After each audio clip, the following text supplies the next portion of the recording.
Ал бүгін сүт безінің пальпациясы, оған көрсеткіштер, қандай көрсеткіштер бар, және сүт безінің пальпациясы деген не деген сұраққа жауап береміз.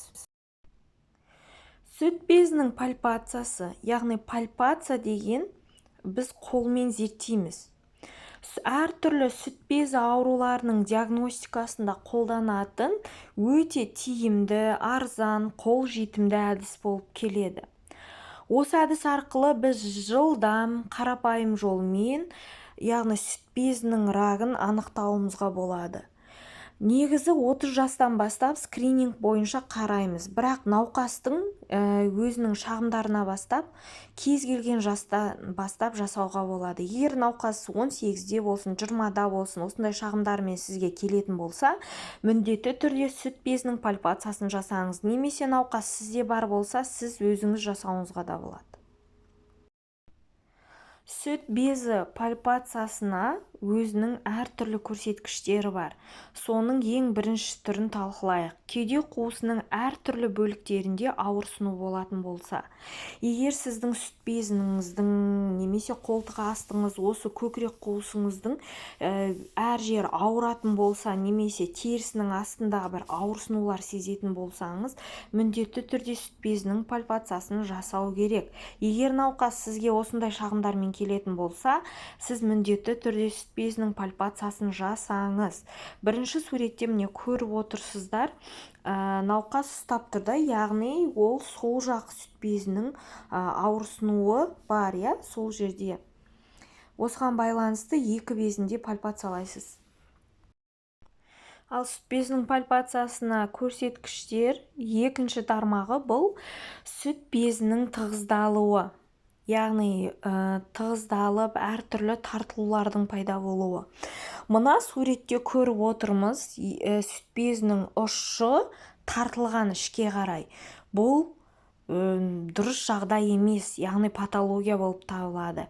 Және мысал кейбір кезде әйелдер өздері шомылып жатып, немесе өзінің сүт безін пальпациялап ұстап жатып, бір тығыз заттың пайда болғанын байқап қалуы мүмкін. Егер науқас осындай шағымдармен келетін болса, міндетті түрде пальпация жасаңыз. Немесе жалпы қарау кезінде науқаста ешқандай шағымдар жоқ, бірақ сіз осы сүт безінің тартылуын көрсеңіз, сүт безінің пальпациясын жасаңыз. Сүт безінің пальпациясының көрсеткіштерінің үшінші тармағы. Егер сіз науқасты шешіндірдіңіз беліне дейін, енді қарап жатсыз сүт безін.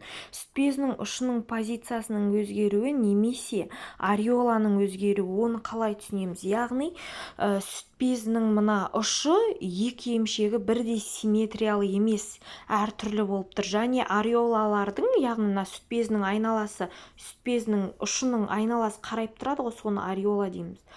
Соның үлкеюі, кішіреюі, қызаруы және тағы басқа деформациялар көретін болсаңыз, міндетті түрде бұл пациентке сүт безінің пальпациясын жасау керек деген сөз. Егер науқас сізде болса, сіз міндетті түрде пальпация жасаңыз.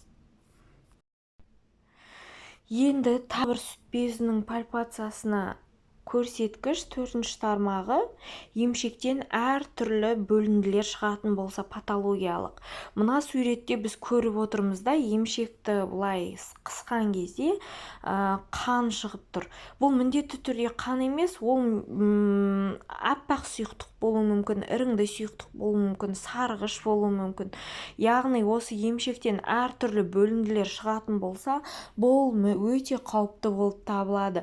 Міндетті түрде дәрігерге барып, сүт безінің пальпациясын жасату керек. Ал дәрігер, егер сізде осындай науқас болатын болса, болашақ дәрігерлер міндетті түрде сүт безінің пальпациясын жасап, қорытындысын жасап, ары қарай науқасты тексерілуге жіберуіңіз керек. Сүт безінің пальпациясының көрсеткіштерінің бесінші тармағы кеудедегі тері температурасының жергілікті жоғарылауы. Егер науқас сізге айтса, соңғы кезде сүт безім қатты қызады немесе осылай ұстаған кезде осы орнында, яғни сүт безінің температурасының жоғарылауы. Егер осындай симптомдар бар болатын болса, міндетті түрде сүт безінің пальпациясын жасау керек бұл науқасқа.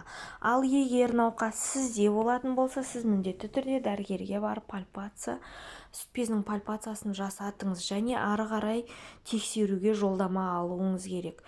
Бұл яғни патологиялық процестің белгісі болып табылады. Сүт безі пальпациясының көрсеткіштерінің 6-шы тармағы, яғни сүт безінің түсінің өзгеруі. Тек қана ұшы мына маңындағы ареоласының емес, жалпы мына сүт безінің терісінің өзгеруі, қызаруы, сарғаюы, әртүрлі дақтардың пайда болуы.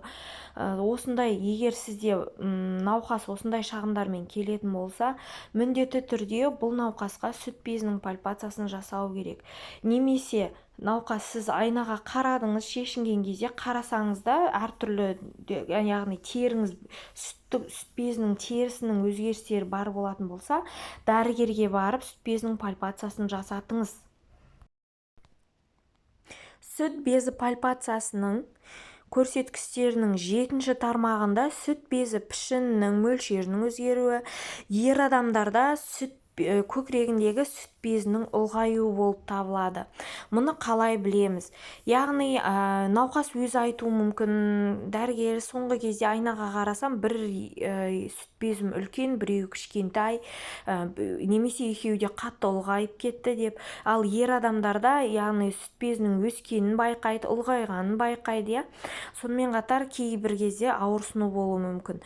Сондай шағымдармен келуі мүмкін. Мұндай кезде сүт безінің пальпациясын жасап, қорытындыңызды жасап, ары қарай сіз тексеруге жіберуіңіз керек. Немесе науқас сіз байқаған болсаңыз, міндетті түрде дәрігерге барыңыз және тексеріліңіз. Бұл яғни сүт безінің рагын алдын алу мақсатында жасалады. Ал енді біз мұқият тыңдайық. Бізде сүт бездері мен лимфа түйіндерін пальпациялау фиброаденомаларды, кисталарды, субареолалар абсцесстерін, емізік ареолаларының астындағы іріңнің жиналуы, гормональды бұзылулардың туындаған түйіршіктерді, қатерлі ісіктерді және басқа өсінділерді анықтауға мүмкіндік береді.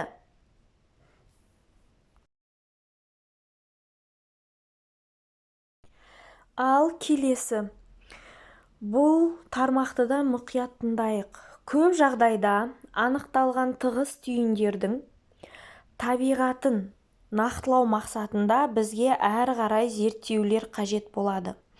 Қосымша диагностикалық мақсатта, мысалы, сіздер түйін таптыңыздар, енді оны ары қарай білуіміз керек қой, ол қандай түйін, неге.